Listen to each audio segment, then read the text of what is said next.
Durant les périodes pré-Duvalier, il y avait un politicien qui fut surnommé l'homme fort de Bel-Air. C'était Daniel Fiolet.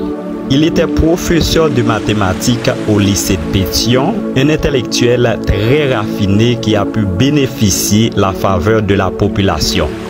Devenu ministre sur Dumassé estimé, sa carrière avait été très intéressante et en 1957, il fut devenu président d'Haïti.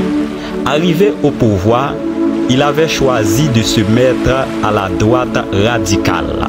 Ainsi, les Américains, méfiants de cette décision, ont suscité Antonio Queibo et chassé au pouvoir par un coup d'État. Et souvent, les populistes ont un rêve, mais ils n'ont point d'alternative.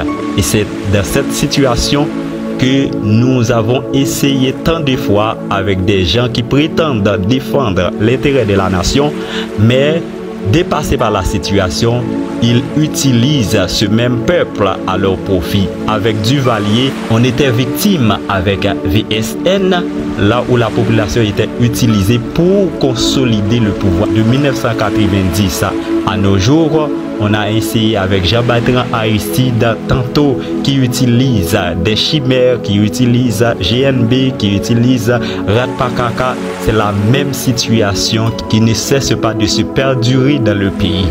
Ainsi, les populistes, ils choisissent de se mettre au camp de la révolution, mais cette révolution est utilisée comme un slogan qui n'est pas bien défini.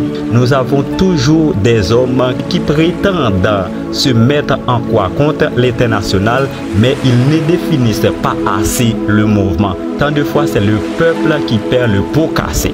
Nous avons besoin des hommes qui commencent à réfléchir au préalable de certaines alternatives lorsqu'ils sont dépassés par la situation pour qu'ils n'arrivent pas à utiliser le peuple comme leur marchepied.